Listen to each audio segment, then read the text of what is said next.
तर नमस्कार मित्रांनो, आपल्याला भेटलेला आहे मावळ मुळशीतला इंद्रा बैल. नमस्कार शेठ. नमस्कार. काय नाव म्हणलं तुमचं? मी धनंजय बाळासाहेब पवार. आता आमचा इंद्रा म्हणून बैल पळतो मावळ मुळशी SP ग्रुप मावळ मुळशी या नावाने बैल. तर तुमचं मैदानात काय नावाने बैल बोलतो? मैदानात आल्यानंतर मैदानात बैल पळतो श्रीशा कंट्रक्शन, आकाश शेठ साठे, सोमनाथ पवार, SP ग्रुप मावळ मुळशी.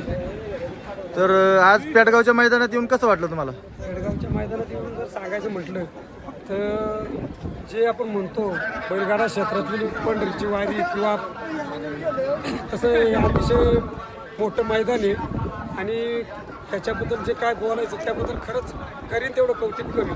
सुनील मोरे यांचं नियोजन एकदम शिस्तबद्ध आहे आणि हे नियोजन ज्या पद्धतीत केले त्याच पद्धतीत प्रत्येक बैलगाडा आयोजकांनी किंवा कमिटीने त्या पद्धतीतच नियोजन ठेवलं पाहिजे.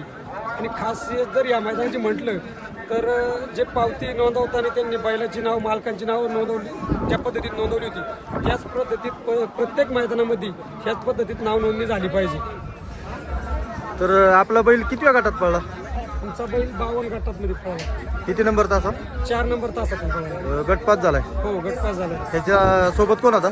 त्याच्यासोबत मुंबईचा आमचा एक वजीर म्हणून बैल होता. गाडी कोणी आणली? गाडी आमचे यवतचे अण्णा ड्रायव्हर त्यांनी गाडी आणली. गाडी कशी काय पडली? गाडी एकदम मस्त पळाली. सुरुवातीला खालून बैलांनी खूपच अशी गती लावली होती. थोडी गाडीमध्ये 19-20 झाली पण निकालाला गाडीने निकाल घेतला. धन्यवाद शेठ, थोडासा तुमचा मौल्यवान वेळ दिल्याबद्दल. तुम्हाला सेमीफायनलसाठी खूप खूप अशा शुभेच्छा. धन्यवाद.